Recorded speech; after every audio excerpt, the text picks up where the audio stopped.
Hey there and howdy. What's up to all our sidekicks and henchmen out there in the mother-loving geek nation? Also henchwomen and Persons. hench persons, hench folk. Yeah. You're currently tuning into the not-so-secret Cult Pop Invasion, episode 37, a show where we're going to talk about mostly TV, but also maybe movies and comics and scrolls being shady and all other things that scratch your nerdy itch. We're coming to you live from Young Junk HQ, a bomb-ass podcast production space in Philadelphia, PA. That name again is Young Junk. Thank you.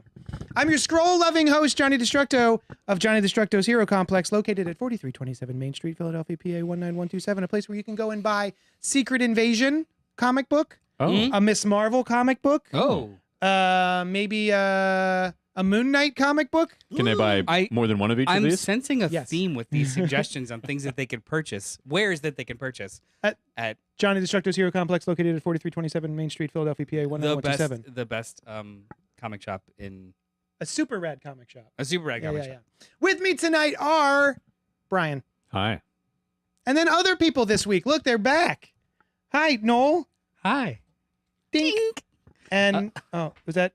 That was me. I was just saying hi. Done? Okay. And well, I can go again. Do you want to try? Okay. Yeah, we're not Take live. two. We'll do this again. With me this week, also Noel. Hi. Oh, Damn it. You know what? Thank you, because I forgot my line. You got it. It was hi. Yeah. And Len. Hey, what's up? Yeah. Also in the dirty, stinky little booth is our trusty producer, Dylan. Dylan, can they hear you? Frick. Dylan, can you hear me? Well, sorry, guys. It's weird. He mimed no, as though We they can hear could it. hear That's him, right. but he didn't want them we to. can hear you. Yeah. Before we get into tonight's discussion, I want to thank you for hanging out. You could be anywhere in the world right now, and you decided to be here with us. Yeah. So hit that bell icon so you get a little ringle-dingle whenever we do this bullshit that we're about to do. Email us at cultpopgo@gmail.com. And that is the intro. I think I did a pretty good job. Now on to the section of the show I like to call What You Been Up To This Week. Huh? Brian. Hey. How's your shirt? Do you always wear a black shirt?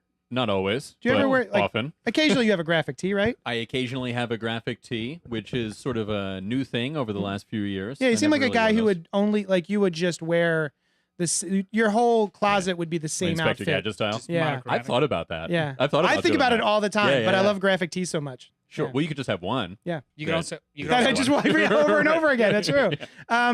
So, secondary question: What you been up to Yeah. this week? Huh? Oh, what an intriguing inquiry. Query. It's like Yeah. you didn't know it was coming. Yeah. I just thought it was a fun name for the segment. Where we talk about shirts. Yeah, exactly. So what I've been up to this week, is that I watched Foundation. Show about makeup or Makeup and the bottoms of houses and buildings. wonderful. Yeah. What an interesting pairing. It is. Yeah. It really is. Tell us more. Well, I'll tell you what it's also and actually about is this is season 2. It is based on the Isaac Asimov, I guess short stories, really. Foundational short stories. Yes, they are sort of to science fiction, actually. They're also one of the places that he created the word robotics, which has entered our language, and also the word psychohistory, which is in the dictionary, but we can't actually do, so that we don't use it that often. Yeah. But it is foundational to the story. So the idea is that this guy, Harry Seldon, he's this brilliant mathematician, and he figures out that this galactic empire that has been around for like tens of thousands of years is going to crumble. And he figures that out because he has developed the science of psychohistory, which can predict the motions of very, very large groups of people. It's so far beyond Earth that there are like trillions and trillions and trillions of people out there. And with that many people, psychohistory works. So he sees that this collapse is going to happen. And he knows that he can't do anything about it. But what he can do is shorten the dark ages that come afterwards from like 30,000 years down to 5,000 years or something like that. And the way that he does it is he sets up this this like outpost at first that is the Foundation, and they're in the right place at the right time for all of these things to occur that will through a series of crises that they will just solve, will make them the next galactic empire. Yeah. And so that's how they shorten it. And it's a fascinating idea, right? It causes the books to get a little formulaic because really the solution to every crisis is it works out because of how everything is set up. And it doesn't matter the individual people involved. If they didn't do it, someone else would, kind of thing. So for the show, it's been a little more narrativized, right? Than this like grand sweep of history kind of thing, which I love. But the show's doing a great job too, where you've got what's his name? The guy Harris. No, does he play Harry Seldon? Maybe I don't know who Harry Seldon is. Okay, Harris, yeah. The Lee Pace. Ah. Yeah. So it's a small change from the books. The Emperor is 3 clones of the Emperor. One is young, one is the Emperor, and one is old. Brothers Day, Dawn, and Dusk. And so Lee Pace plays successive emperors, and Terrence Stamp plays successive Dusks. And I don't know the name of the guy that plays Day, or Dawn. So that keeps a little continuity throughout it. You've also got, in the books, there's important characters named Gal Dornick and Salvor Hardin, who have been changed from men to women. And I think it works like it always works, but it works exceptionally well because it's not like Salvor is a gendered name even now, you know? And they don't stick around in the books because like hundreds of years pass between, but through some devices, they do stick around throughout season 1 and so far in season 2. So it's a little bit of a change that some people are up in arms about. What? Yeah, if you can imagine. I can't. Right? But they also fulfill a role that is filled by somebody else in the book. So I think it works out really well. They're all very enjoyable to watch. And you get not just one very distant future civilization, but because there's a whole galaxy of societies, you get to see a lot of very distant future civilizations. And that's something I love. You know, this like massive grand spectacle kind of thing. So it doesn't have the interesting aspect of, well, everything just kind of works out and then you jump ahead 200 years and you meet a whole new cast of characters that the books do. But it is very cool in its own right, and I recommend it. Nice. I imagine that would be difficult to do in a television show because for audience attention, you have to be invested for a period of time. Yeah. And not doing that just makes it an anthology and people drop off and who cares? Yep. Right. Yeah. I mean, even I love the books. By the end of the series, it's like, oh, here it is again. You know, the same thing, basically. Yeah. And doing the thing with the emperors was a brilliant idea. That they're different characters that are exactly the same character. Yeah. Nice. Yeah. It's a pretty show. It is a pretty show, right? Yeah. It keeps coming up on my Apple TV screen, and I see Lee Pace, and I'm like, ooh, I like that guy. He's great in it. And like Len mentioned a few weeks ago or months, Apple is prestige TV right now, whether you like it or not. That's what HBO used to be. Yeah. And this fits right in there with that. It's very big. You know, I don't think Apple is actually, at least their television, their product is actually turning profit. They're just funding it for prestige. So that's why it's actually like quality wise is better because they're not actually trying to make money. It's interesting. It's a loss leader, Mhm. but it gets them in the conversation, and that's enough. Oh, So very that's cool. why you get 4 fucking seasons of For All Mankind. I think I know 2 people that watched it. I've never. However, I don't even know that. so many people like talk about it as like a lot of like critics will talk about it as like one of the best shows. But how many people watch it or even know what it's about? Stuff like that. I Right? dropped it after the second season. There you go. I really like the morning show. That was awesome. I've heard good I things, know yeah. all It's about great. it. I've It's not great. seen any of it. It's delightful. Hey, Len, Yes. what do you got to say about what you did this week, huh? Well, this is not about what I did this week. Mhm. It is about something very That you felt. Yeah, I felt I was in my feels this week. Quick, just to acknowledge someone in the chat. I see that Hal 2814. What's up, dog? Asking whether or not anyone here watched They Clone Tyrone. Well, my partner on the Michelle mission, Vincent, has been asking me to watch They Clone Tyrone. I just haven't had the opportunity. So Did looks you great. know that was even? I turned on the TV one day and there was it Netflix? And it was just They Clone Tyrone, and I was like, "What the fuck? Where did this come from?" The trailer dropped like months a few ago. Is few there months Hubbub? ago. Yeah, There's Hubbub. Yeah. Great, awesome. yeah. We've been waiting for it. It looks cool. And now it's just I have to find a time, and I especially have to find a time because everybody I know is talking about it. Like, Is it a movie or a show? it's a movie. Great. It's a That's a movie. little easier. And it's supposed to be really, really dope. It's Jamie Foxx, Tiana Paris, John Boyega. Like, yo, Oh, nice. I'm gonna see it. So I will be seeing it. But I was in my feels this week because, you get to be a certain age. And I recognize this with the crossing of the millennium into 2000s, and as we I believe it march was the on, Willennium. I think it's he- the millennium. I think he lost that in 2010, and when he slapped a man on That's television. true. That's true. It'll always be the Millennium to me. and when he Okay. ultimately does not live for 1,000 years. yeah. But maybe he will. I don't know what's going to happen. Yeah, you don't know anything Yeah. about Will Smith, man. I do not. No, I don't. And I But go don't on. want to know. Don't want to know. You get to an age. You get to a certain age, and you start noticing more and more of your childhood starts leaving you, right? And this week, a part of probably not my childhood, but certainly like my younger years, left us when Paul Rubens, aka Pee Wee Herman, passed away at the age of 70 years old. I was flabbergasted to find out that he was 70.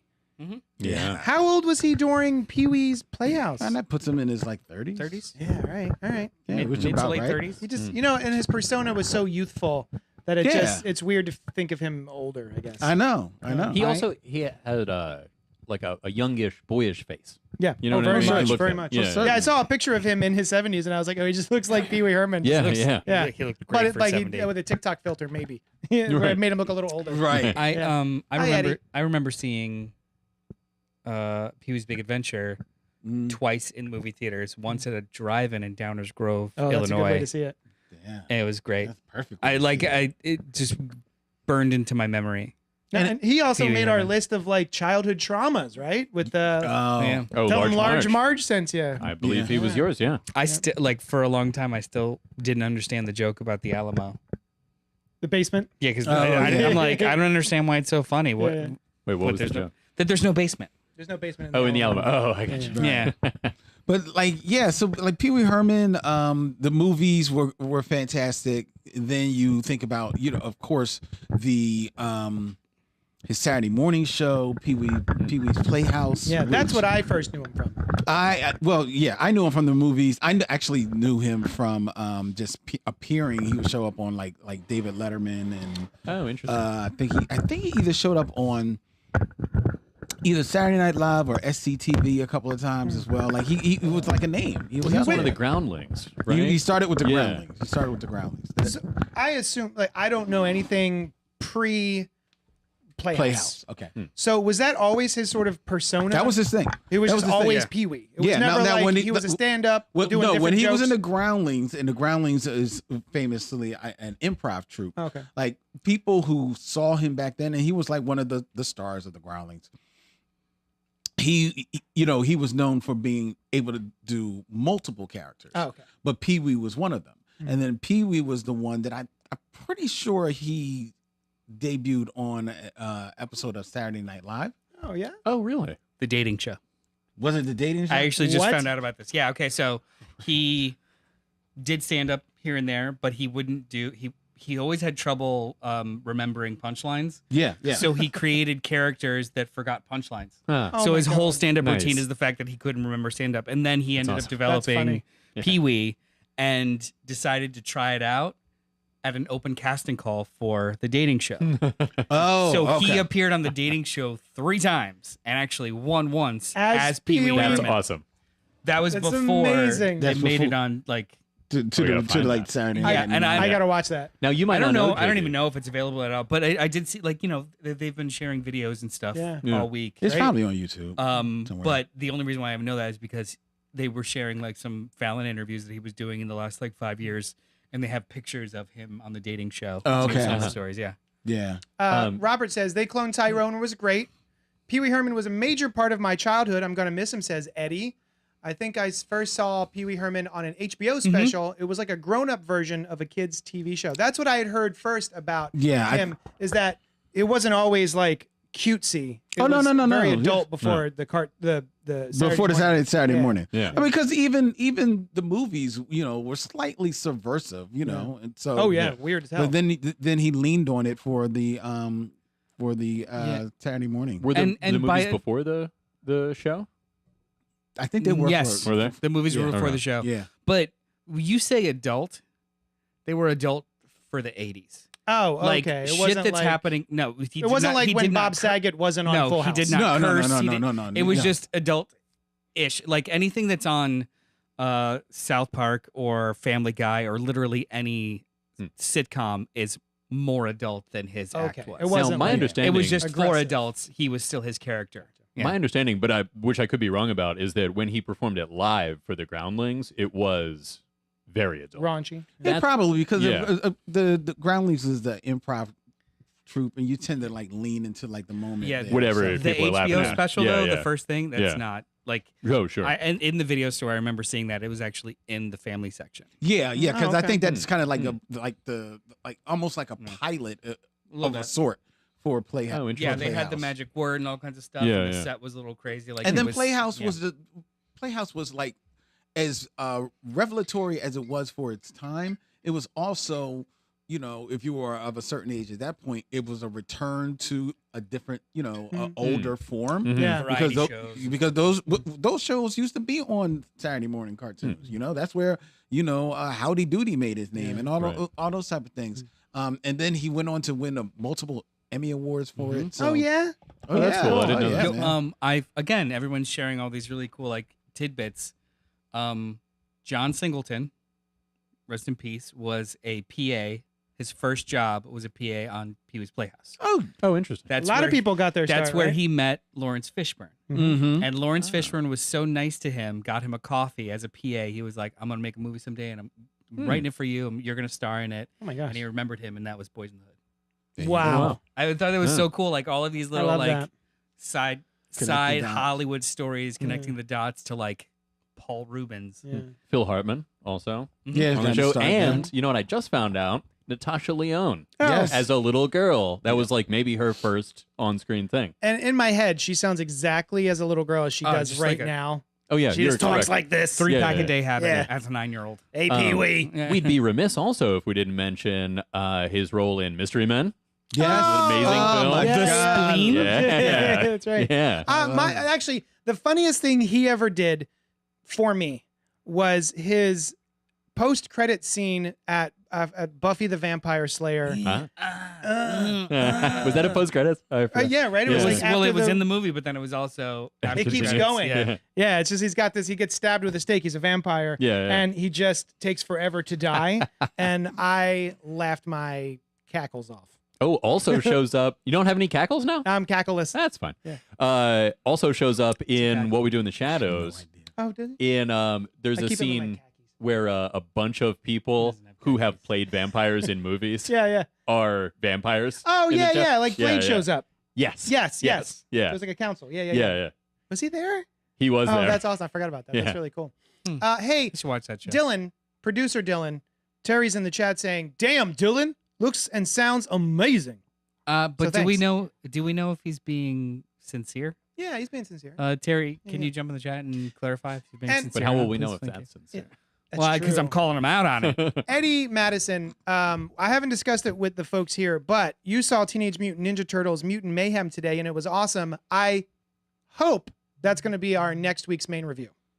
Sure. If I can get these other cats to watch that movie. I'm very oh, excited I for can't that wait movie. to watch it. It's just It about looks timing. awesome. Yeah. All right, great. Anything do you want to say? Any No. Good? No, rest in peace. Rest in peace, Yes. Paul Rubens. Pee-wee. None of his content is dated. Everyone should watch it. No. What you been up to this week? Oh, well, this past week I was on vacation, so I did a lot of reading, stuff that was on my to-read pile. A bunch of it was great. But One of thing- my favorite things when you go on vacation is you coming back and telling me about all the things you read. I love it. Thank you. It's fun.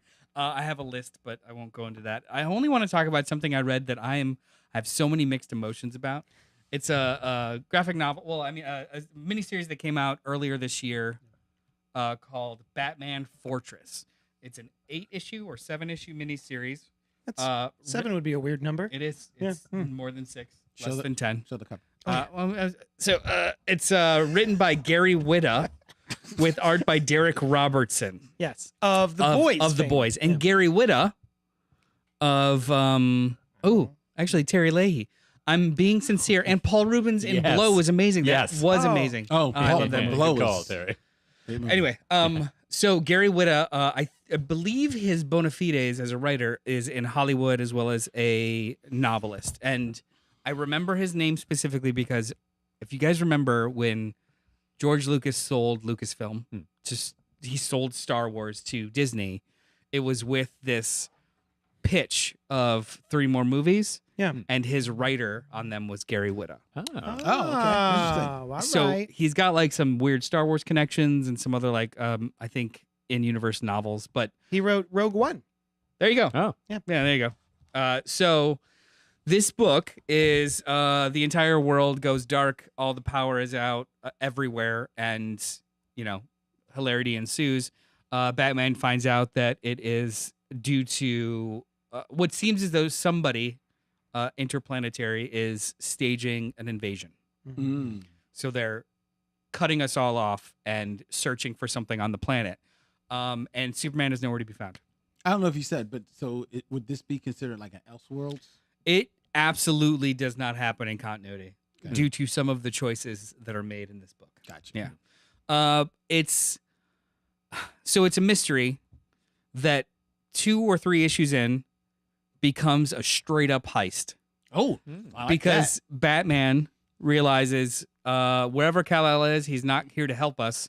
And these aliens, whoever they are, seem to have tech that is either of Kryptonian origin or adjacent to. So the only place we know that has a surplus of Fortress of Kryptonian, Solitude. yes, the Fortress of Solitude.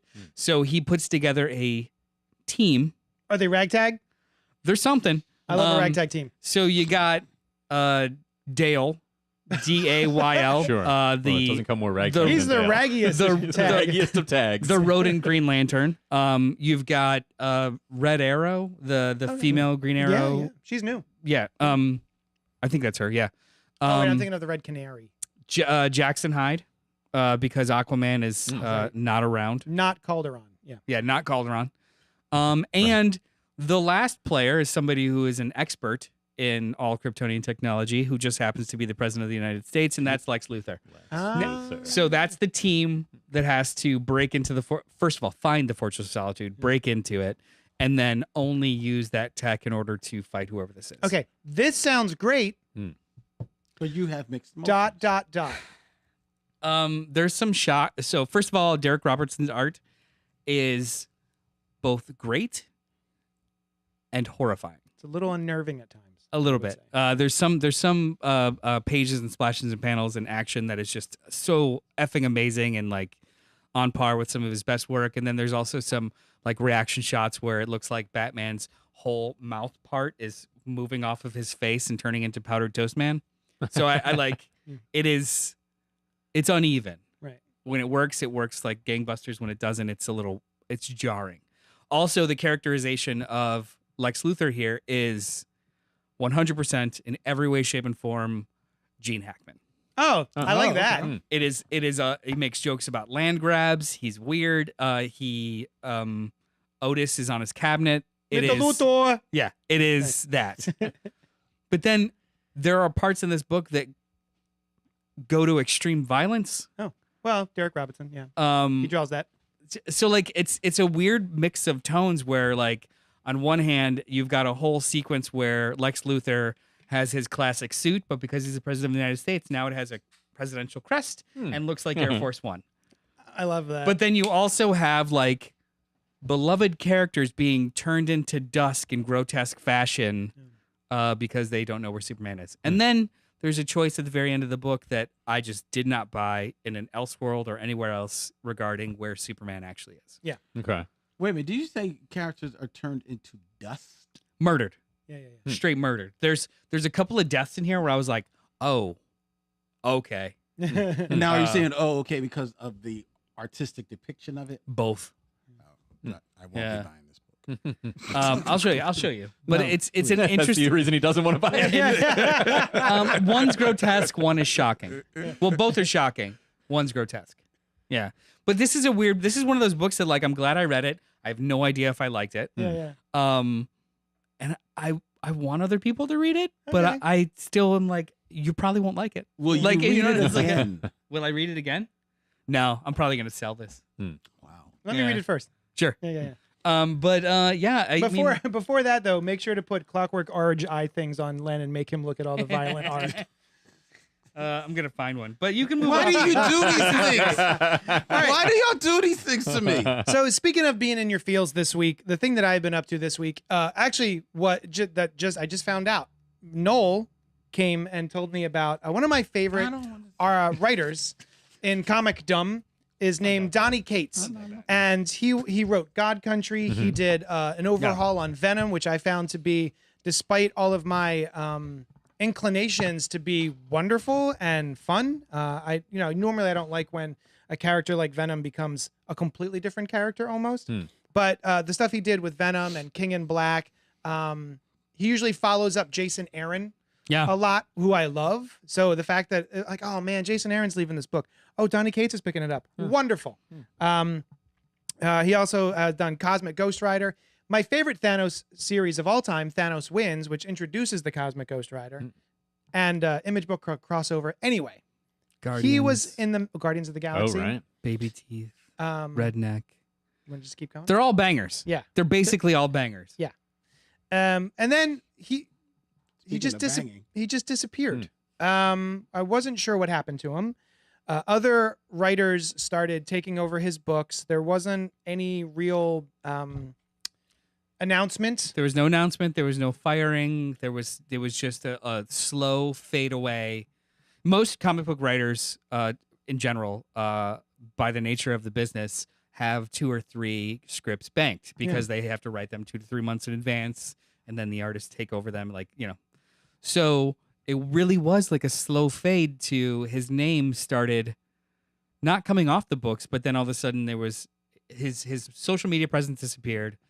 Co-writers started showing up, and then just other writers started showing up on his books, and no announcement was made and nothing was going on. So there was mystery as to what was happening with him. Yeah, and I was bummed out. I was hoping he was all right, but I was really curious as to what happened. And then Noel came by just now and said, so he made his first public appearance this past week at SDCC, San Diego Comic-Con.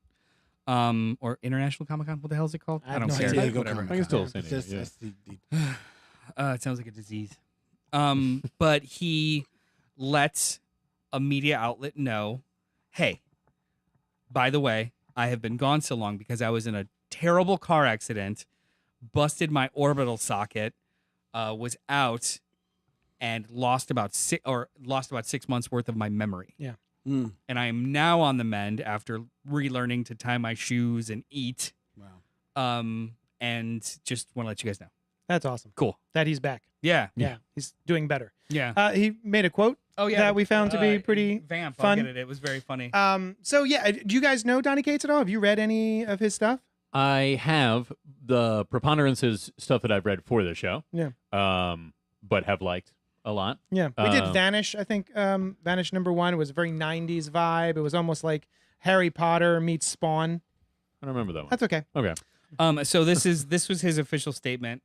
I was in the backseat of a car pulling off the highway when we were hit by a truck from behind, sending my head into not just the middle console, but also the open laptop in front of me, the result of which shattered my orbital socket, sliced my head open like a grape, and caused a not insignificant amount of bleeding on my brain. So yeah, for me, I was in a car heading to the airport, and then boom, kind of teleported to the hospital ER with no idea of how the hell that happened or who I was.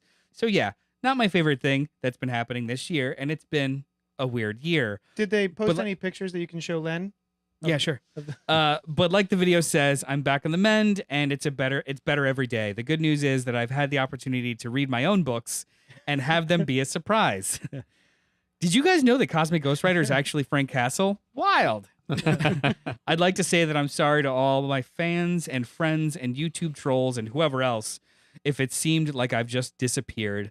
I've had to relearn how to tie my own shoes and feed myself and all that boring crap. But I assure you, a little brain damage won't stop me from doing whatever it is that I do that you all seem to enjoy so much.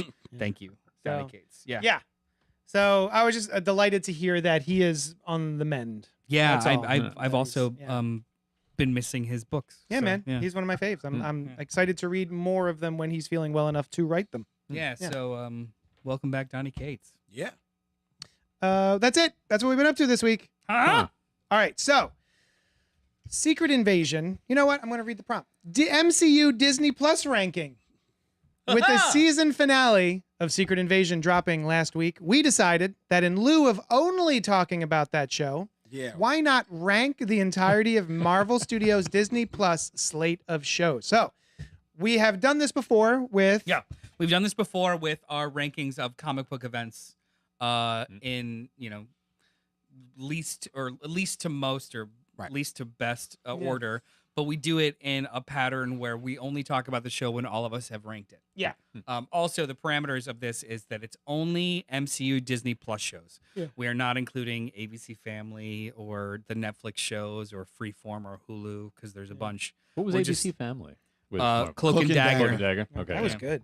Was it? Yeah, it was good. I like that. Yeah. And then what's his name was on Hulu. Runaways? Runaways was on Hulu. Hellstrom, a whole bunch of stuff. Yeah. Oh, I forgot they did Yeah. Hellstrom. So did they. Yeah, I know, right? It had a potential to get real unruly, Yeah. so we're just keeping it with the Yeah. Disney shows. That is 9 shows, which are WandaVision, Loki, Falcon and the Winter Soldier, What If, Hawkeye, Moon Knight, She-Hulk, Miss Marvel, and Secret Invasion. All right. Nicely done. So what we'll do, we'll start to the left. Okay. Oh wait, no, you know what? Nope, we're gonna go that way. It's fine with me. We're gonna Take start. that, Len. We're gonna start with Ryan. Do you guys remember your ranking in reverse order, 9 to 1? Yes, I do. So get them ready Okay. because that's the order we have to go in. Here it comes. So how this goes is I will call on you. Yeah. You'll tell me what that number is, what show it is, 9. and then I'll let you know when we could talk about it because that means it's been mentioned by everyone. Okay. Does that make sense to everybody? Just follow the You'll prompts. pick it up by You'll pick it up. 4 You'll or get 5. Good. You'll get good. You got this. All right. So Brian, Yeah. what was your technically least favorite? Well, unfortunately, She-Hulk, Attorney at Law, was my least favorite. okay. Yeah. Okay. And then so I we'll have get some to reasons. it. JD, what is Hey, your hi. least favorite MCU Disney Plus show? I would like to start this off by saying I didn't hate any of them. So even though it's at the bottom of my list, it does not mean that I did not like it. Yeah, Being can a I- Homer? Just give your ranking. Homer? Homer, I who kind wrote of- the I Odyssey? Come up with another word. I kind of I kind of agree. I don't think any of them are terrible. Like they all enjoyed all of them. It's Okay, just that's like varying fine. degrees. Yeah. But anyway, What is- if? what if? What if what? Len. You are Homer. Oh wait, Len. No. What is your number 9? Secret Invasion. Oh. My number 9 is also What If. Oh, okay. Brian. Yeah. What's your number 8? What if? It was What If. Oh. Yeah. My JD, what's your number 8? Secret Invasion. Oh. Len. Moon Knight. My number 8 was Secret Invasion also. Okay. Still not talking about any of them yet. Nothing. Okay. All right. Thank God. Very mixed Brian. bag. The tension is building. What is your Ooh. number 7? Falcon and the Winter Soldier. Technically, it's the Falcon and the Winter Soldier, but all right, whatever. JD, Mine was Falcap. the Falcon, The Falcon and the Winter Soldier. Yeah. Yeah. Oh, same place. Hey. Len, what is your number 7? And talk about it. Oh. Oh. My number 7 is What If, Oh. Mhm. Uh-huh. which I love the premise of it. I love the idea of them doing What If.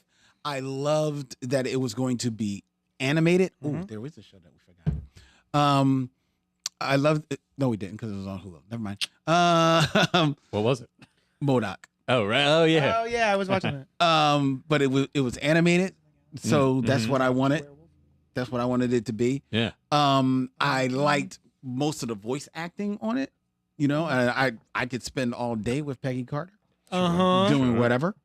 So I would even hang out at nighttime with her. Wow. I wouldn't kick her out after the day. That's something. Yeah. Not at all. So I liked a lot about the show, and I even liked the audacity of some of the episodes, like the Doctor Strange episode that I thought was like they went someplace that I did not expect them to go. I loved it. And even at the end with Ultron, I was like, okay, it did something. At least you did something. I'm not mad at you for that. I agree with you too. It was a good couple of swings, but I mean I feel like I only really remember like 2 or 3 of them. And that's the point. So it was a little bit more of like, oh. And cool. while I love Didn't that really it was animated, I did not like the animation. Oh, is that I would have preferred. I would have like I would have done it totally different. So that's fine that they didn't do what I would have done. But the animation style that they chose, it just didn't agree with me. Some of the shots were pretty cool, but overall it just felt like uncanny Especially, valley. I think the choreography in the first episode with Peggy Carter and how she moves as Captain Carter, really well done. Honestly, in my estimation, you could probably just watch the episodes that she's in. That's what, 3 of them. Yeah. The first, second to last, and last. Because the other ones in the middle, while there's a couple of cool ideas, they just didn't. Well, there were diminishing returns was the thing with What If. The first one was like a What If comic. What if this event happened differently? It was exactly like a What If comic. Right. You're right. If this key moment changed, everything would be different. And then in addition to the issue of diminishing returns, a lot of the other ones were, what if we told a different story than the one we did? Oh, true. You know, it was just like, oh yeah, what if this was a completely different universe that wasn't something is different, and then you see what plays out from there. The What If, I keep thinking of the Marvel Zombies one. Like, yeah, prime example. Such a cool. The design was cool, the concept was cool, but it was, I don't know why I was so bored. Well, that's enough. It's like it wasn't enough. That is one where the art style of this really fails it. Yeah. Because it doesn't go. It could have been so much harder. So much. Well, that's it's a very the one clean art style. That's the one they're making into a full show. So. Which one? Marvel Zombies coming out next year. Yeah. An episode pitch involving the Guardians of the Galaxy was suggested for the first season, but it had to be scrapped after AC Bradley was told that she had inadvertently written half the plot of Guardians of the Galaxy Volume 3. That's interesting. That's pretty funny. Yeah. Speaking of Guardians, well, does anybody have anything extra to add to What If? Like that was one of the better Boseman's episodes. last, yeah. I thought his was one of the better ones. Yeah. That one was really good. Yeah. The Guardians one was really good.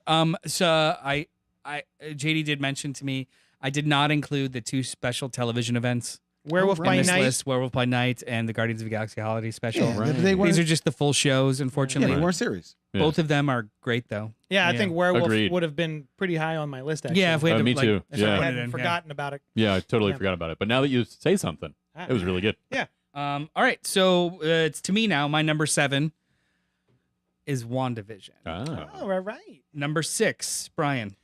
Number and talk about it. 6. Jesus Christ. Secret Invasion. Oh. Well, I don't have them numbered, so number 9 is easy because it's the bottom one. Yeah. Now we're getting into it.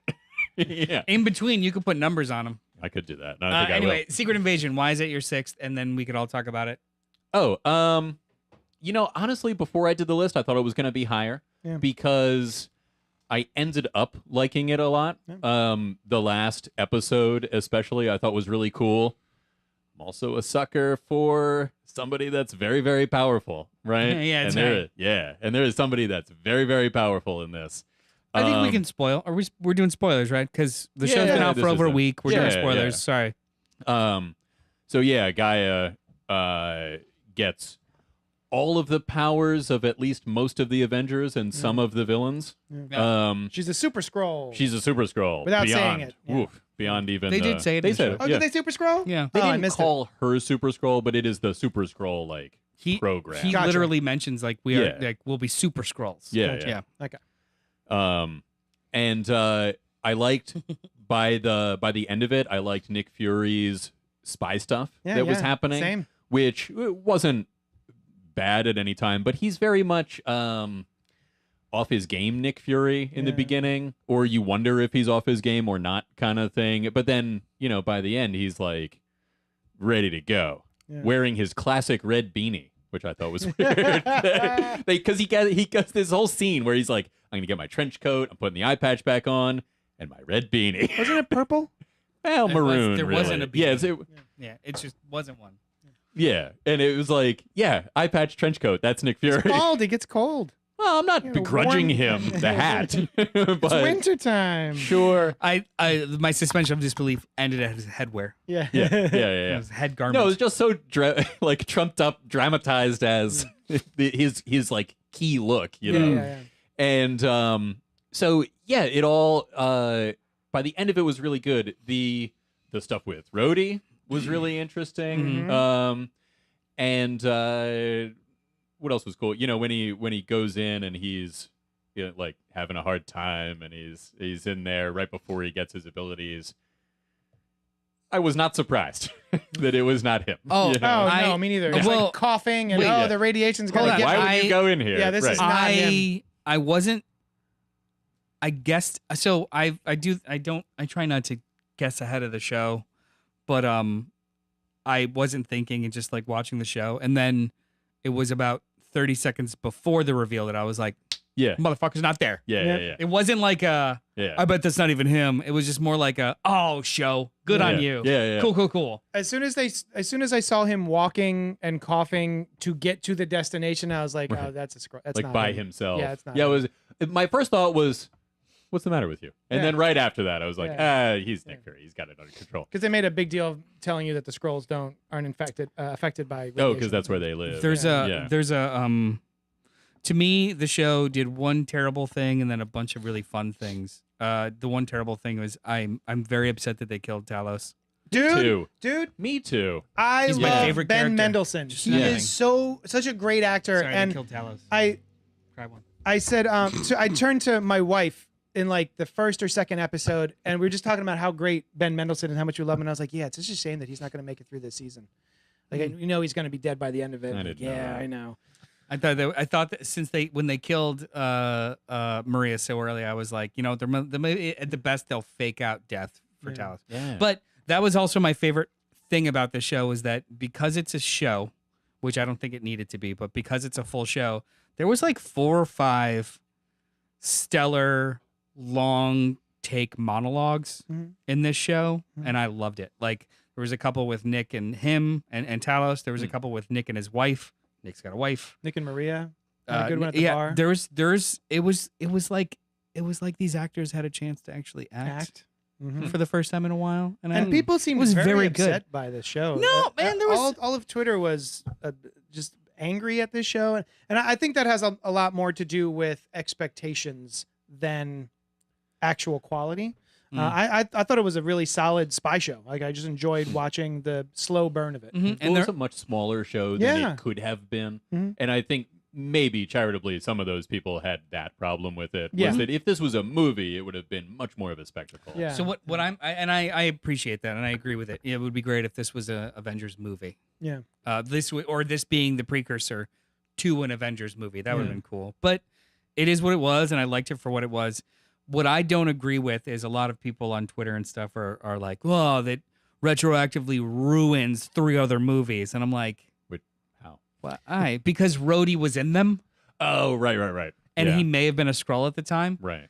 So they keep showing the scene where Tony's dying and Rhodey like visits him and like touches his face and like hello, and they're like that ruins this scene. And I don't understand that because it doesn't ruin the emotionality of the scene as a viewer and or the people experiencing it. And not only is fiction but real life littered with deep cover instances where you grow true affection for those that you're around. If anything, that might have radicalized him more, the fact that he spent 5 years in this skin and it still didn't work. Oh, that's interesting. So, like, I don't see why people, I don't know, it's just we have a reactionary culture where everything sucks because it wasn't exactly what I thought. Yeah. And no one wants to really just kind of consider the other possibilities. That is true. Yeah. I can see where they're coming from. Like, oh, I really loved Endgame, and now that event isn't what I thought it was. I can see being disappointed. It doesn't Like, that's how undermine Endgame stories though work. at all. Like that's how stories work. If you're emotionally involved, then the story might have done something good. That means they were good at telling a story. Yeah. That doesn't mean it was a good story. Sure. You know what I mean? However, or one that you liked. Does the story's success hinge on the 1.5 seconds For that me? Rhodey is touching a dead man's face? For me, no. But I could see somebody, you know what I mean? I won't begrudge them. Real They're Rhodey like, stands. "Oh, I will begrudge them because I think Okay. it's an irrational response to art. Somebody I saw a pretty good post where someone said it would have been amazing if when they went and got Rhodey out of his stasis, if it was Terrence Howard. Yeah. My one question about this show. They have all of the Avengers and possibly some villains DNA powers. The harvest. And they decided to keep it all in one glass jar. Yeah, you got to Not mix that stuff they. up. Just Nick. Why would you? Like, I could understand if they had to break in, they had to go get the DNA, and he wound up putting it all in one thing because it was all a bunch of different vials. But it's like, no, it's just sitting there. He was like, DNA of everyone? Shake it, shake, shake. There you go.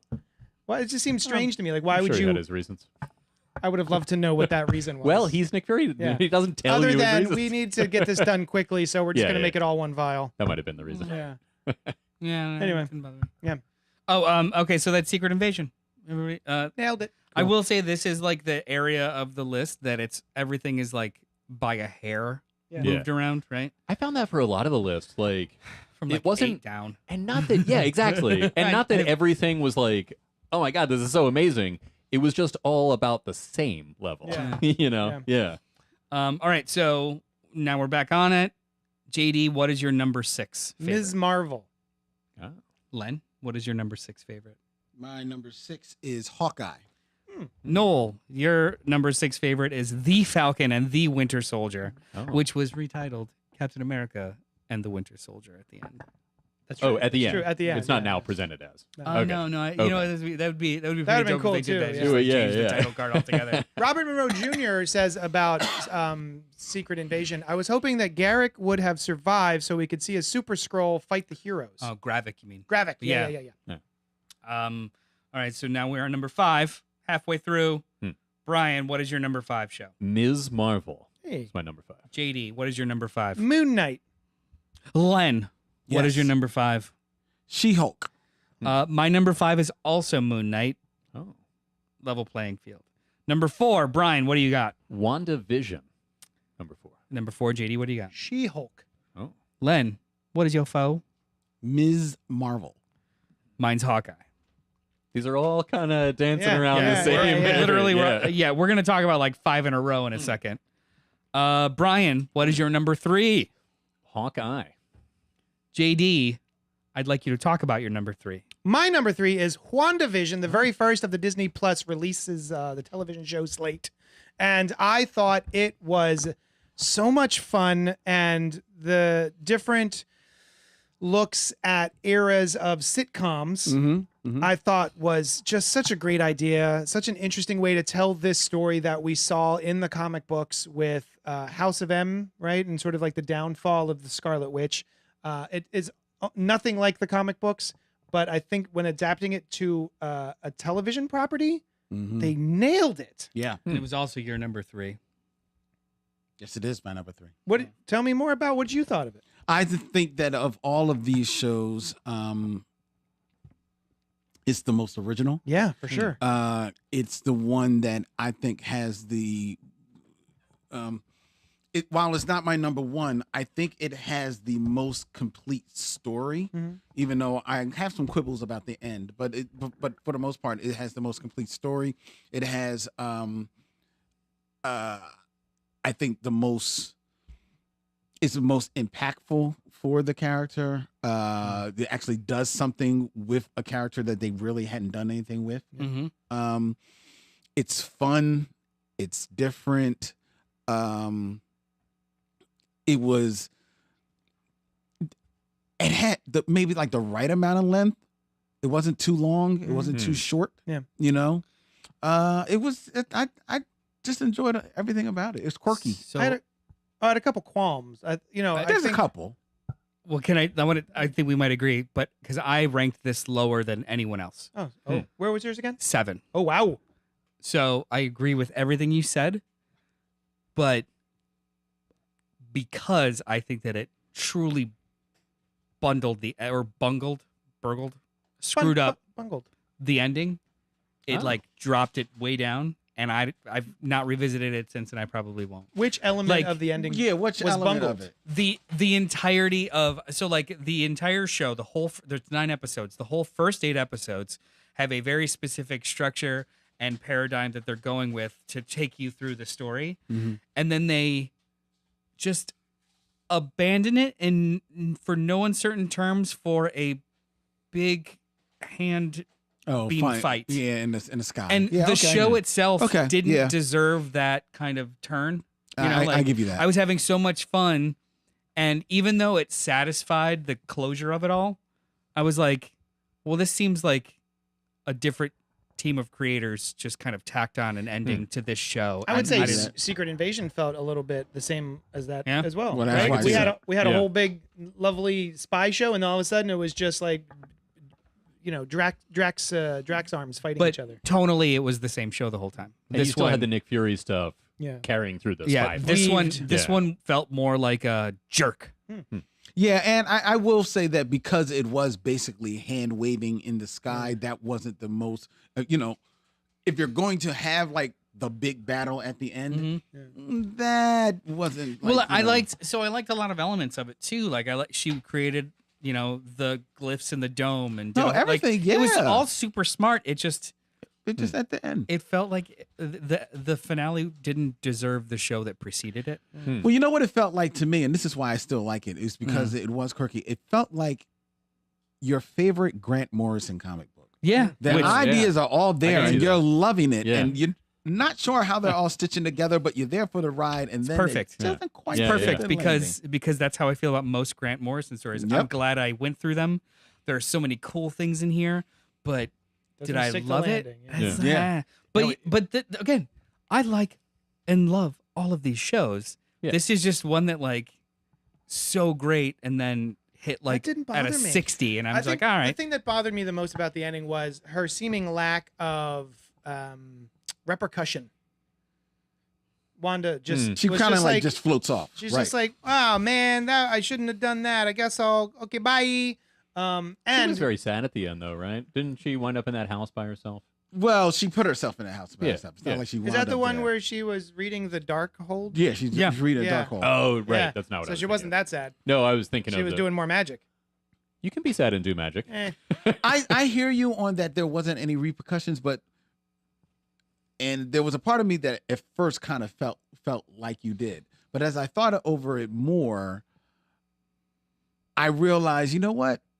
That still is very audacious for them to do that. Yeah. Now, that's true. what the problem is that then she shows up in Doctor Strange, and it's a cluster fuck. Now you know what? I'm going to on the fly flip this and Hawkeye. Oh my God. This is my number 3, right? And I don't know why it wasn't like that to begin with. Okay. Hawkeye's now number 4. It doesn't affect our thing at all. But no. What the one thing and the reason really that none of us have talked about is the Vision. Right. Oh, so the White Vision. The White Vision. Yeah, man, that scene was awesome. Yeah. So I forgot about the Vision throughout. The Vision is one of my favorite characters. Also, it introduces who I assume will be called Photon, who I've always loved. Tiana Paris. I clapped when she got her powers. Yeah. I was so excited. And so Tiana Paris. That's what you just repeatedly said while watching it, right? Yeah. I feel like he says that a lot when other emotions crest. I do. Yeah. So that is why it's so high on my list right now. I had mentioned to Noel in the chat that these were so evenly matched that a lot of it I was thinking of individual moments from the show to make a distinction, and the fight leading into a conversation of philosophy with the two visions. So good. That is one of my favorite moments in Marvel TV.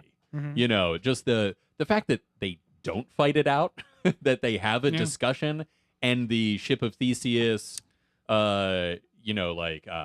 analogy. That Yeah, they and use. they're talking. There were rumors about another like a show for the Vision. Holding out hope now. Still, so incredibly excited for it. Yeah. I think they said like Vision Quest or something, but like I would absolutely great. And also too, everything that stems from this show, if they reuse it, like there's going to be an Agatha show. sure. I'm super she's great. excited. She's always great. She's I'm awesome. super Catherine excited Hahn. for Yes. literally all of it. Yeah. Just this, the way it all shook. This was the biggest risk of a show, Mhm. and I loved it. But it just the other ones I think were stronger as wholes. Right on. Ready to move on? Let's do it. Yeah, let's go to my number 3, and we're gonna start talking about it, which is Miss Marvel. I thought Miss Marvel was the most charming, most effective, most pleasant, hilarious, creative shows that Disney has done. I thought the first episode was that. Yes. Agreed. The first first episode episode. was great. Where she, the whole animated information Love drops. that. Oh, it was great. And it really made up for the fact that it takes her a very long time Yeah. to get to being Ms. Marvel, which was a downside of the show for me. But yeah. And I don't know what it. I also love Miss Marvel. I love the character, and I was tickled by the show. That for some reason that show and I guess maybe Secret Invasion are the two shows that I felt the budget on. Like it didn't have a big budget. Like it just felt a little cheaper than the rest of the shows for whatever reason. I don't know what that reason is. But there was something about Miss Marvel specifically that just felt like I was watching a YA version of a Marvel show, and Which not is what it was just supposed to not be, just though. thematically, in quality. Okay, fair Yeah, enough. because I like the story. I like the changes that they made to her. It's kind of neat. I've never been huge on the Embiggen thing because you can't really animate that correctly yet. We've seen Mr. Fantastic and all sorts of stretchy abilities, and it never quite looks right. So making her sort of a Green Lantern, I thought was a neat idea. Oh, also, I have never felt that her power set was befitting of somebody in the Marvel family. Yeah. It just doesn't thematically vibe with those. So I really liked the change in the MCU of her having an energy-based power set. Yeah. I have it as my number 4, and that is totally based on the first 2 episodes. I watched them. I felt that they were charming. I thought they were original. I thought they were quirky and funny, just like you said, no. But I also realized that I didn't feel like these were for me. So I didn't complete the series, but I could still recognize, at least to me, quality that I could see people really enjoying. And that's why I ranked it so high. It felt like a breath of fresh air for me, and exactly. I've revisited it 2 or 3 times. It's wonderful. That's awesome. Yeah, it's a great show. Nice. And I'm very much looking forward to her in the Marvels. It's also cool that she's a fan of the superheroes. She's writing the new book. So we got to that. Yeah. No, that's true too. Yeah. I meant the character though. Yeah, Was yeah, like yeah. a In general, fan yeah. of the superheroes. That's yeah, you're right. But that is also cool Yeah. that she's on the new comic. Yeah, well, there was like a bunch of stories about how on the set of the Marvels, everyone just kind of asked her, Iman Vellani, asked her questions about continuity. Oh, That's and cute. I Yeah, I'm like, absolutely love that's great. that she has a problem with the MCU being labeled 616. Yeah. I love that. Doesn't make any sense. I also have that problem, Yeah. and she's like, "This isn't 616. That's this other one. Yeah. You have a multiverse." And I really, really agree with her. I on like that that one. point Yeah. you made. Yeah. So now we're just going to talk about a bunch of stuff. Brian, Tiana Paris. you finished. Well, Yeah. Jane says for WandaVision, I thought Evan Peters was coming back as Quicksilver, but he was just Ralph Boner. I Yeah. thought that joke didn't land. I thought it was a joke, Yeah. Sure. and that's about it. Yeah. Yeah. Yeah. And they pulled the rug out from under you, and you're like, "Well, you got us," but I'm was okay really with excited that. about. Cool. Yeah. Well, I'm okay with the rug being Yeah, pulled. yeah. I have no. It just wasn't like funny. Okay, My yeah, favorite yeah, Marvel yeah. rug pull was the Trevor. That was wonderful. I love Trevor. Trevor. Iron So Man many 3. people were mad at Iron Man 3 for what they did to the Mandarin. Trevor Oh, Slattery. right. Slattering. Yeah. Yeah. It Love was it. awesome. Yeah. Sorry. Brian, number Yes. 2. Let's talk about it. Moon Knight. Yep. Ooh. I loved it. Wow. Yeah, I loved it. I love Moon Knight Yeah. in general. I think Uh-huh. he's awesome. I love Egyptian themed stuff, and I thought Oscar Isaac did a really good job as the He did do a good job. dissociative identity disorder character. I loved how they showed that too in the very beginning, where the guy is like just finding himself in various places. I thought the imagery of all of the more fantastical Egyptian god stuff was really well done. And I love the atmosphere of the whole story. So yeah, I really dug it. Nice. I love the show too. I loved it a lot. I thought it feels like the ballsiest of all these shows. In not only content, because who gives a shit about Moon Knight? They made huge changes to the character and just like went full swing on it. And that the climax of a couple of the episodes were almost all internal, and then they showed the internal struggles externally or just visually. There's entire episodes where he is in the underworld with manifestations of his other personalities, and they're working together. The show took huge freaking swings. And it's not like the power of a god, cool. You literally see gods fighting each other like kaiju. And then what people complain about the most, I thought was one of the coolest things the show did at all, which was how they handled that final fight. Of just you don't see it. I thought it was cool. And I'm like, this is great. I loved the show because like up until then I had tons and tons of great choreography and fights and special effects. I didn't need 3 minutes of more. There was cool stuff. I needed it to service the story, and it did. And I loved it. I absolutely love Moon Knight, and I wish and hope that there's going to be another one. Oh, I hope so. Also, kind of in a similar vein, the way that they hint and hint and hint at another personality, and don't show it until like the story's over. Really, Yeah. So a bunch of people thought that they were being cheated, and you're like, no, that's cool. That's literally the story that we are not privy to this person yet. And hopefully we are later. You know. What did you think of Moon Knight? Did you finish it? I did not finish Moon Knight, so you're like, spoilers. He's the Brian. I spoiled it. What? Moon Knight wins. He wasn't listening. It's fine. And dude, Ethan Hawke. He was great. Ethan mother effing Hawke. He was great. Yeah, I saw like the first 2 or 3 episodes, and it was good. I love Oscar Isaac. I just like him as an actor. He never lets me down. I thought some of the images were fine, but I just didn't care. That's fair. I just didn't care. I mean, a lot of people don't even care about Moon Knight the comic. I don't. I don't care about Moon Knight. He's never been a character that I've gravitated towards. The only thing that brought me into this show was Oscar Isaac, who I think is wonderful. And I thought it was really fun. All the things that you said that we've already touched on, the DID? Yes. Yeah, of it all. And how the jumping around in time and place and everything I thought was really fun. And the fact that they took those big swings with the afterlife. Very, very cool. I one of the little tidbits that I really liked is a lot of people were giving Oscar Isaac flack because of his British accent as Mark. Yeah, but it's because that's what Steven thinks a British person sounds like. I love that. Yeah, that was cool. It's great. Also too, like a side note, the directors of some of the episodes are Benson and Moorhead. Who, if you've not seen them, go watch Spring, go watch The Endless. Oh, yeah. Go watch, I forget the other one. But I know what you're talking about, yeah. Just the everything that writing and directing team made, watch it, because their shit's great. And I'm glad that they're working on, like, Marvel stuff now. All right, so, JD, what is your number 2? My number 2 is Hawkeye. Let's talk about it.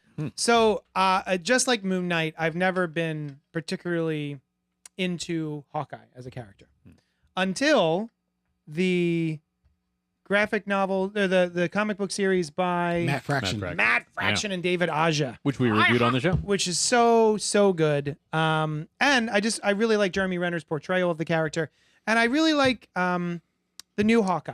I love Kate Bishop, played by Haley Stanfield. She is fantastic. Academy Award winning. Is she from True Grit? Yep. And the only good Transformers movie, Bumblebee. In my estimation, that was a smart thing for them to creating start Rise of the Beasts. Whatever. And I just thought it was really charming.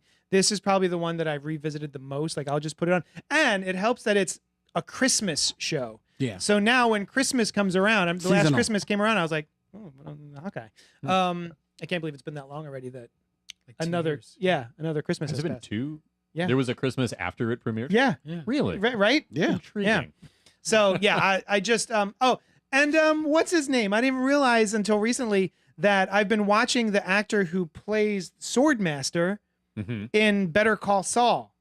Huh. He plays Lalo. I have no idea. Nobody. Anyway, I knew him from he's some other amazing. thing that I forget now. And He's I was amazing like, oh, in that Better guy. Call Saul. Yeah. So yeah, it's just the whole thing. I think fires on all cylinders. I really like the down to earth elements when we're coming from things like WandaVision and She-Hulk and all that sort of stuff. And it's just people trying to do what they do in New York City. I like seeing like Jeremy Renner get a chance to like really like be the guy. Yeah. Mhm. But I also appreciated that this was his moment to shine. Mhm. Yet he does have to share the stage, Yeah. and you get the sense that he was very graciously shares the stage Yep. with Haley Steinfeld, Mhm. and it was also welcome to see my man Vincent D'Onofrio, Oh yeah. Oh, right. Kingpin, the forevermore Yeah. Kingpin. Yep. Like back on the scene.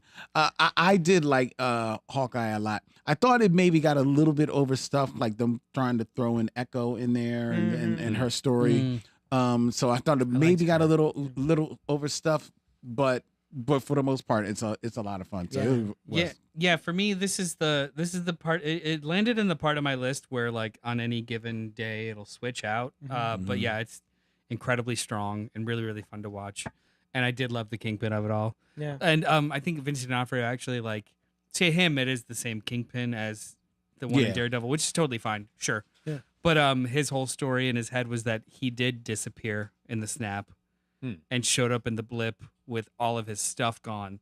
So this is him trying to regain his. That's cool. Yeah, That's pretty cool. Yeah. That's his whole headcanon That's for awesome. why, I love that. Yeah. for why Kingpin is different in this show, but still the same Wearing character. Hawaiian shirts and like Yeah. a white fedora. Because he's not 'Cause his stuff is gone. crazy Yeah. as he's not crazy as rich as he was before, and yeah. he has to That's- regain all of his. That's pretty cool. That's It cool. works I very like well. that. With, Yeah.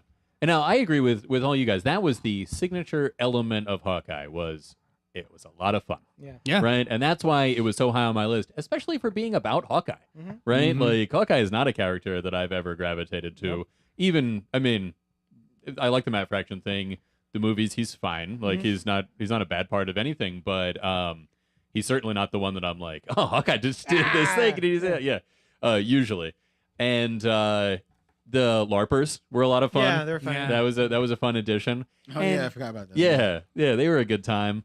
And it was just like, bouncing around, having a blast while they take care of their mission. Yeah. Yelena shows up again too. Yelena Belova. Oh my God. Right. I can't believe I forgot to mention Florence Pugh, who is the absolute Oh, best yeah. part of that show. How did I forget? I don't know about best part, but I hear She you. is the best part of that show. I have watched that scene multiple times by itself where she's making macaroni and cheese with hot sauce for That does sound good. Hawkeye. I'm Yeah. hungry. So she is so delightful in this show. Is that her first appearance as? No, No. second. No, she was in Black Widow.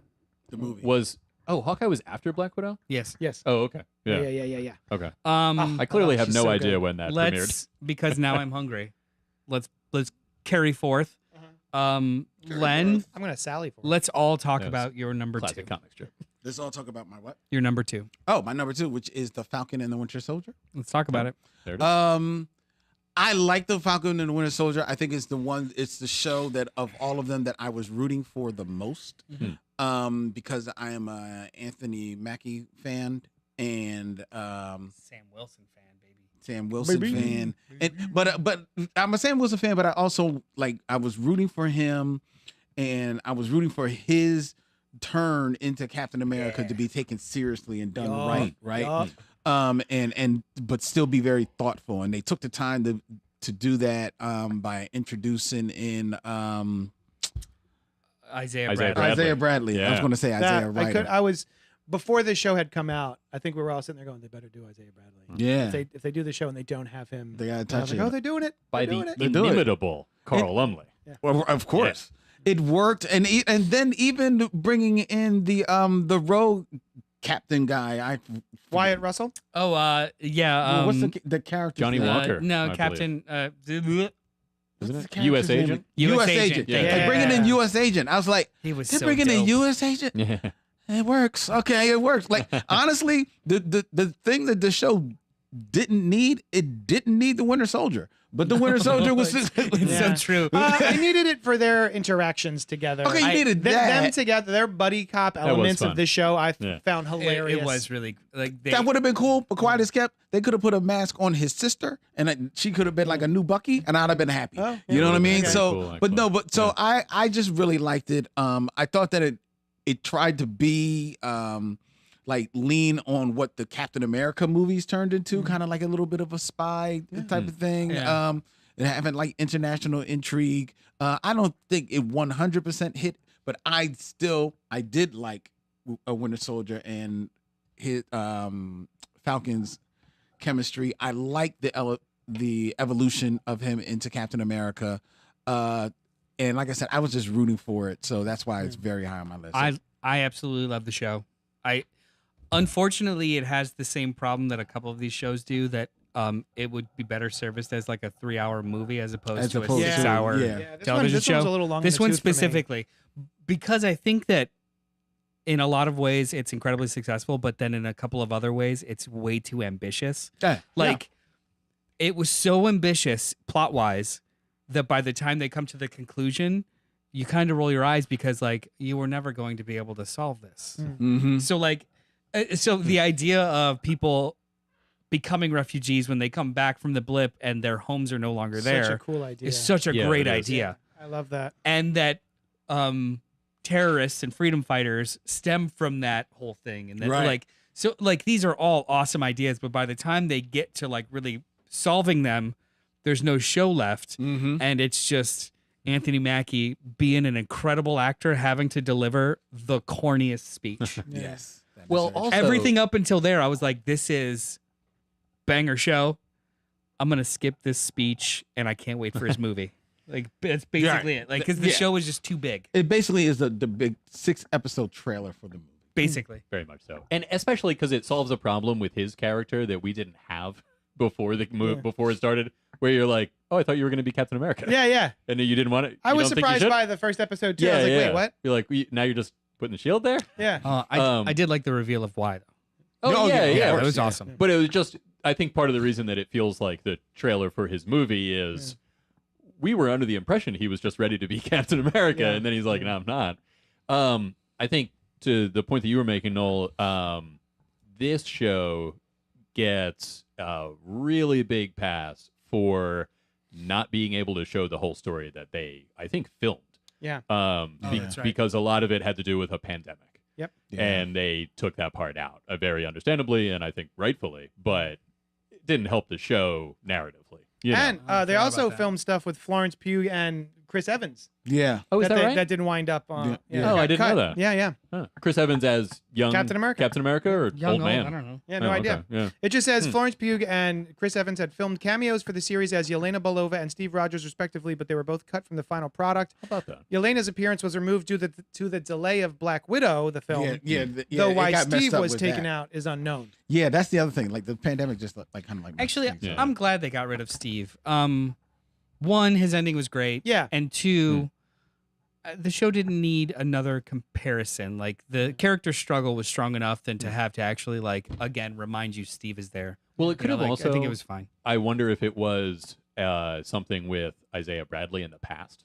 It could Oh, have been. yeah. You know? Right, Bit of right. flashback. Yeah. That's true. Maybe. Anyway, Anyway. yeah, as much as I like the idea of the Flag Smashers as Refugee freedom refugee, fighters. yeah, I just every time they were on screen, I was it sucked all the wind out of my sails for this show for some reason. Like the idea was neat, but the execution just left me kind of bored. And I loved U.S. Agent. Yeah, I he was loved- awesome. Yeah. Walker thought he was, was really so good. Yeah. I'm a big fan of his from not that many things, but Yeah. I just That think he's great. three-way fight. I think episode like 4 Yeah. starts with a fight between the three of them.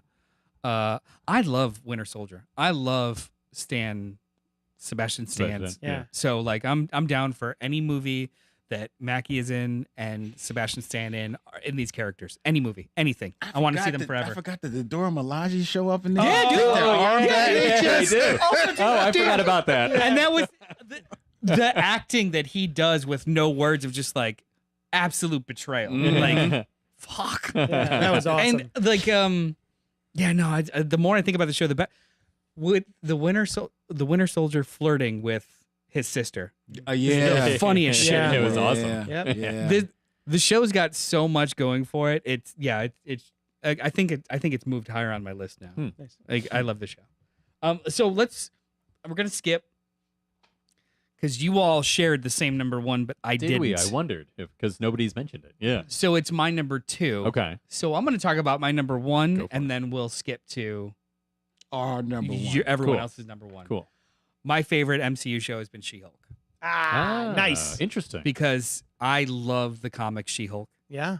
This television show, more so than any of the others in my estimation, It's the comic. it is the comic. Mhm. It also understood the assignment Yes. by maintaining a specific tone and sitcom style Mm-hmm. and then following through to its natural conclusion for it to be just like a perfect bow. I adored this show. That is my second most rewatched show. The rewatches, much like when reading the comic, are more and more rewarding. The reward. In the dialogue, in Yes. the visual representation, like it is an amazing show. Absolutely loved it. It's a good one. I didn't like to put it as my number 9, right? Yeah. Like first of all, I love Tatiana Maslany. Oh, in everything. she's the best. She's so good. Amazing. Yeah. This was another one of those where moments from it were highly considered. They just didn't end up pulling. Like everything between her and Daredevil was outstanding. Yeah. Right. Mhm. The first episode, I thought it was going to be my favorite show, Mhm. and then I was let down by. I didn't feel like they lived up to the premise of a superhero lawyer, Yeah. right? And Yeah. they would have like superhero lawyer stuff Yes. in it. Yes. They rarely used existing character, like the one that did Donnie Blaze. For some reason, they create a new character rather than using somebody who is named something very similar to Ghost Rider, and I Yeah. don't understand why. Yeah. And then the one that is kind of like that, the immortal man, I Yeah. forget what his actual name is. The solution doesn't make sense. The premise doesn't make sense because they're like, they know he's alive still. Yeah. They're in a world of superpowers. He doesn't fake his own death, and she wasn't involved. Yeah. No. You know? And there was a lot of elements of the show that I liked. I liked her performance. I liked the high-powered lawyer who's there was great. I found that comedic relief woman to be just like Oh, I loved her. paint by numbers MCU. You know, I was like Which at that comedic Who are you point. talking about? Her secretary? I'm like her. No, best no, friend? no. She was cool. The He best was friend was talking cool. about Madison with the Y and the two yeah, N's and or the something two like ends and her with Wong. I loved her. Yeah, and a lot of people did, and I thought she don't was hold really that fun. against So them. I loved the Yeah. I actually really loved the immortal subplot Mhm. because that was one of those like in the weeds instances of something that is clearly obvious not having legal precedent. Hmm. So there was no solution for it that was created. So Yeah. it was having to posthumously settle estates as But he's not opposed to dead. but there's no legal precedent for alive or dead in regards to the filing being made of his death. Do you know what I mean? Like Yeah. they had to come up with a creative solution, I guess which your I thought precedent that would was be fun. just if you faked your own death. Yeah. Like he did. Yeah. But I guess You so. know? Yeah. Right. That's was, I yeah. loved it. That's- No, But he I hear what actually you're did saying, though. die. Yeah.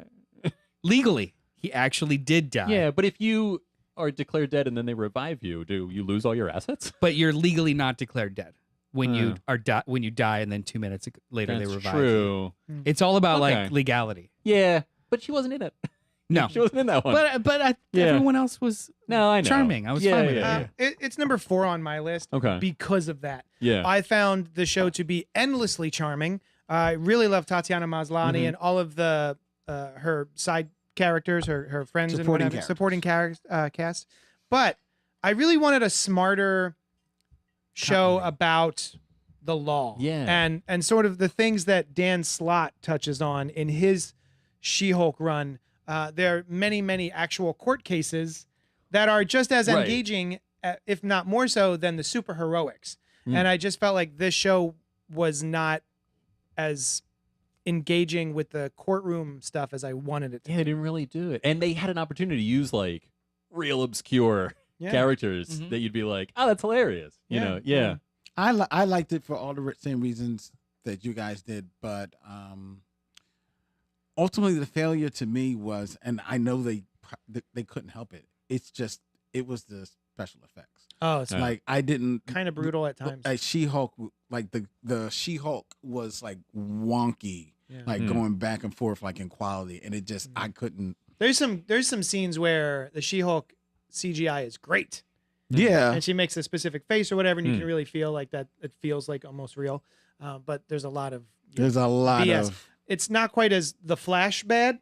No. Yeah. No. But you hadn't seen the Flash yet at that point. Right, so, right. Yeah. But in retrospect, as much as I was like, ooh, this CGI is funky, having seen the Flash, I'm like, oh, it's not so bad. It's pretty good. Now, there was one point that I think you'll agree with me on, Noel, that I loved, was when she breaks through the fourth wall. Oh, yeah. The final episode. Is the best finale of all of them. Great. We were watching it, my wife and I, and all of a sudden, the Disney Plus screen just comes up, and we're both like, because we have a child. We have an infant child who will just grab the remote and press buttons, and we look to Kai and we're like, "Honey, where's the?" And we're like, "Oh no, she's coming out of the thing." I was like, "Oh, you got us." The conversation was amazing. Yeah, that she had with Kevin was Feige. it called Feige? Kevin Feige. Yeah. No, it was Kevin. K-E-V. Oh yeah, Kevin. Yeah, Kevin. K-E-V-1-N or something like that. Yeah. Robert and Rose says She-Hulk needed more Law and Order and less Ally McBeal. Ally McBeal even had more legal. That's true. That's true. I didn't mind the Ally McBealness of it, but it did need a little bit more. So let's talk about everyone's number one. Everyone else's number one. Here we go. Loki. Yeah.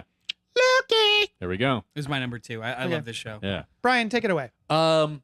This was just a winner in all aspects, right? Like, this was the show that I watched it and I was like, man, I am enjoying this as much as anything from the MCU, give or take, you know. I love Loki as a character in the MCU. His interaction with Owen Wilson's character was outstanding. Yeah. I love multiverse stuff anyway. Me too. So that was great. You get to see some awesome character growth from this version of Loki, where it kind of like catches him back up to the Loki that was gone. You get to see a bunch of other Lokis. They were a lot of fun, including the classic comics looking Loki. Yeah. Alligator Loki. Yes. And grunts from Chris Hemsworth as Frog Thor was great. And that was a bunch of cool Easter egg stuff. The Thanos copter in that realm, wherever they were. Yeah. His back and forth kind of philosophical interplay with what's her name? The female. Sylvie. Yes. Sylvie. She was great. That was great. The decisions that they make and the introduction of a variant of Kang. I thought he was phenomenal in it too. Yeah. My favorite bit of this show is the subtext of Loki managing to find love. Yeah. But it's not just external, it's also internal. It's the love for himself. And that just happens to also be another version of himself. Yeah, I love that. So it's contextual. It's subtextual and contextual at the same time, because the character's actual journey had to learn how to act. So he witnessed himself go through change, but didn't actually go through the change. So it was like, well, I got to figure out how to do that in some no uncertain terms. And, you know, like anybody that's even cursory read a self-help book or just stupid memes on Instagram of people's like feel-good positives. Yes, you have to learn how to accept you. Yeah. And I thought that his journey in doing that, meeting versions of himself, was so fucking cool. It was so incredibly cool. It was so dope because going into the series, I wondered, okay, how are they going to make him still be Loki, but be the protagonist of this series? Yeah. And they figured out a way. He never was not the jerk off that he had been in like multiple movies. He was always still that same dude, but you just learned so much more along with him as you took that ride. and it was just really inventive and smart and fun, and took me by surprise sometimes. And I thought the special effects they worked. Yeah, the special effects probably Very the good. best of all of the shows. I think. Yeah, and and look, when Jonathan Majors shows up, you're like, what? You're like, oh, okay, all right, His performance it feels so strange to me that he is at 12, bordering on 13, and it's almost too much. Mm-hmm. They never quite get there. But there's a couple of times where I'm like, if you chew any more scenery, man, you're going to be out of set. Did you guys see the trailer for the second season? No. No, I refuse to watch it. Oh, I was going to show it to you, but all right. You're- October 6th, it comes back. I know. Oh, I gotta wow. rewatch That's the first season. Yeah. You know, it's interesting, Noel. You were saying the journey of him loving himself. Mhm. Extra interesting twist at the end where Sylvie's like, "I'm not you." Yeah. Was very cool. She's not where he is yet. Right. Well, yeah. And I also thought it was a really cool, science fictionally cool thing that they did where she was hiding in places that were about to be destroyed. Yeah, And that so was cool. she didn't show up because there's no ramifications after that. Yeah. Very clever way to that hide. was cool. I you forgot know? about that. That is Yeah. cool. And you remember that scene with him and Owen Wilson where he's describing that and he's ruining the salad? And Oh, Owen no. Wilson's like, "That's my salad." What are you doing? It was great. Hal2814 says the introduction of He Who Remains was so good, and I love me some Miss Minutes. Oh, also great. Yeah. Who voiced Miss Miss Minutes? Minutes? It's somebody who's showing up. The same in person that is Harley Quinn and Right. Tara Strong. Tara Strong. Oh, right. Tara Strong. Yeah. The animated great show. mascot Miss Minutes was inspired by the animated character Mr. DNA Mr. from DNA. Jurassic Park. Oh, interesting. Yeah. Well, that's all of them, guys. Yeah, we did it. Cool. Very cool. I guess shows they did it. We just talked shows coming We did up that. are Loki season 2, about it. Nice. Echo November 29th. Who's Cool. excited for Echo? I am. I'm excited because all of these shows have been They're all- around the same, and I've enjoyed all of them. Yeah. You know? Yeah. I'm excited for it. Yeah. Next year is Ironheart. I'm excited for that. Yeah. I'm excited for that. I hope she gets a better costume than she had in Well, Wakanda they Forever. took that one from her. Yeah. Yeah, that's Yeah. why. That's the hope. Ironheart, Marvel Zombies, something else. Oh, Agatha. Oh, Oh, yeah. yeah. I'm excited for that. Primarily because I'm excited whenever Catherine Hahn is she's on great. something. Anything, yeah. You know. But I mean, not that I didn't like her in WandaVision. I should do have it up. Echo, Ironheart, Agatha, Daredevil, Born Again, Whoa. Very and cool. new season of What If. The only ones that are dated right now, though, are Echo and Loki. Yeah, Everything a lot else of is those just might be pushed back. because of the 2024. strikes. Did they Yeah. say something? Was it in like some logo or something for Vision Quest, or was that not a real thing? Not a real thing Not a yet, real but thing. I mean, Yeah. that like we know it's not been announced, but we know that they've already like cast and been filming a Wonder Man show. Oh, Oh, really? we did not know that. Yeah, I remember hearing Yeah. about that. I Who didn't plays know Wonder that. Man? Yeah. Yahya Abdul-Mateen. Who's that? He did you see the Watchmen TV series? Yeah. He plays Johnny Watchman. Yeah, Yeah. I know him. Dr. Manhattan. James Yeah. Watchman. Dr. Manhattan. Yeah. Oh, Yeah, he was He's good. He's the good. best part. Very good. Yeah. Very good. Yeah, and Marvel Zombies is coming. Just no date yet. And then a bunch of Vision Quest is like there's a showrunner and a head writer, but it's not. Yeah, Gotcha. nothing else is in production. Well, I'm going to be watching all Oh, of so them. there is something official for Vision Quest. Just a Like some. writer has been hired. It's Yeah. not just like we think this would be cool. Yeah. Yeah, Kinda, yeah, okay. yeah, Cool. yeah. Cool. All right. Well, thanks so much for hanging out with us. Email us at cultpopgo@gmail.com. Let us know what your favorite Marvel Disney Plus show has been. If or maybe you hated them all, tell us that too. Yeah, please. And we're gonna go to sleep. That's it. We're done. Thanks so much for hanging out with us, and we will talk at you tired. later.